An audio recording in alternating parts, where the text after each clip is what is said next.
Olá, meus amigos, minhas amigas. Vamos falar mais um capítulo do livro A Grande Síntese de Pietro Ubaldi. Da matéria à vida. Olha que fantástico! Como isso ocorre? E escreve Ubaldi.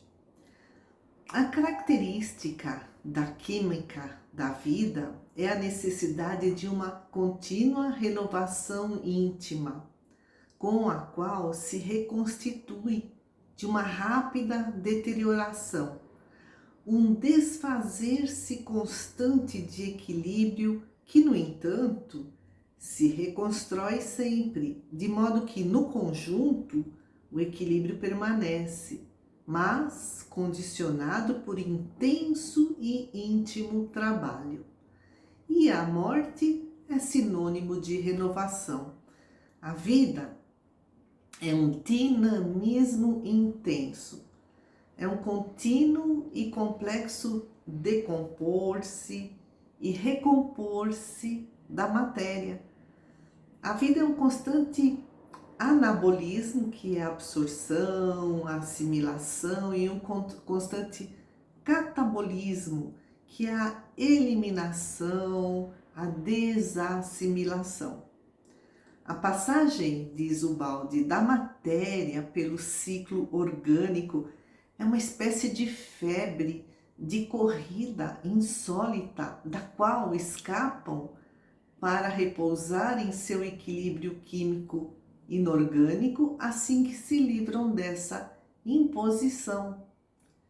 A vida é um turbilhão que atrai os corpos leves. Então, por exemplo, na química orgânica, o que mais tem são átomos com pesos atômicos mais baixos.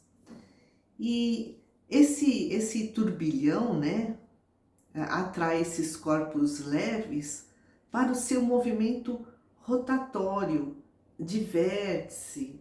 E depois, né, quando vem a morte, os abandona. Mas o turbilhão não morre. O turbilhão mantém a sua individualidade. Um turbilhão de forças, diz Ubaldi, já é um eu distinto de tudo que o circunda, com o qual entra em relação, mas não se funde, porque tem transformismo, tem direção e tem meta própria, ou seja, tem um princípio diretor. E o vórtice tem muitas características, por exemplo, elasticidade, equilíbrio móvel, né? Então, esse constante construir-se, desconstruir-se, destruir-se, tem flexibilidade, tem resistência, tem memória, que é o registro das combinações. Enfim, é passivo e ativo ao mesmo tempo. É diferente da rigidez dos compostos inorgânicos. A química orgânica, ela se constitui de cadeias abertas de átomos, que são justamente esses vórtices. A química orgânica, ela é constituída de cadeias cíclicas fechadas, né? Então, o elétron em volta do átomo como se fosse um sistema planetário. E a íntima estrutura do fenômeno biológico é esse vórtice, como diz o Ubaldi, é vorticoso, né? É um vórtice aberto. Um indivíduo biológico, um ser vivo, é simplesmente um organismo de sistemas vorticosos, ligados e comunicantes. O vórtice é essa espiral que se abre e se fecha, como na respiração. Esse movimento vertigoso tem uma ação independente do ambiente, é um turbilhão de forças que realiza troca com o meio ambiente, assimila e desassimila, né? Tem anabolismo e catabolismo, tem a capacidade de resistir aos impulsos externos, e isso vai futuramente originar o instinto de conservação. nos seres vivos.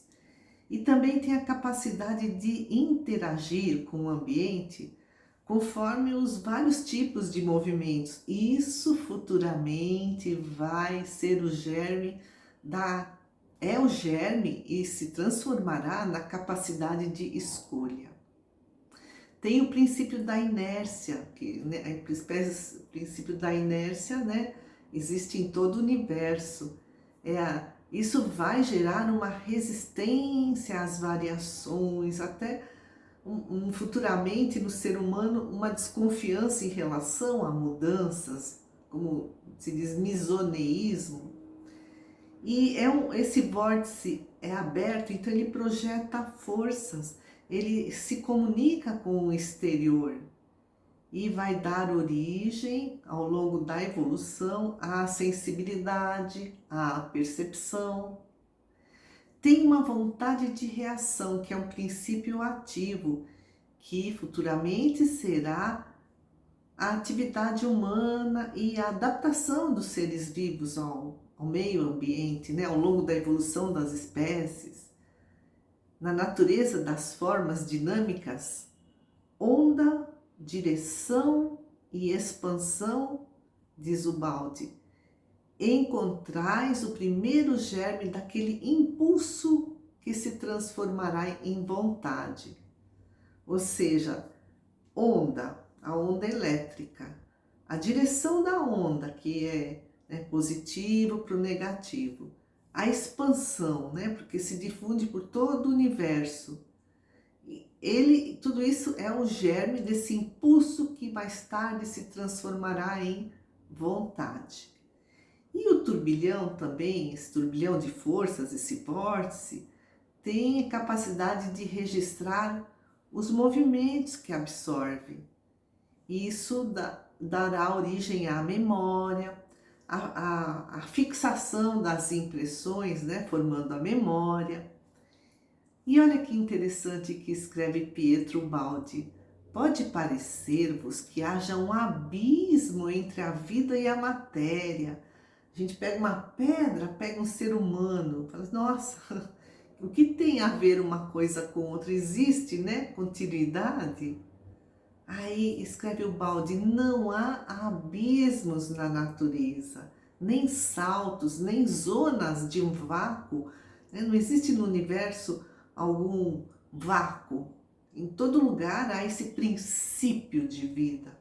Tudo é continuação do que foi preparado precedentemente, desenvolvimento do que já existe em estado de germe. O princípio dirigente despertou. Ele dormia no âmago das coisas. Ele que dormia no âmago das coisas despertou. E o Leon Denis também, ensina a mesma, traz o mesmo ensinamento. O espírito dorme no mineral, sonha no vegetal, agita-se no animal e desperta no homem.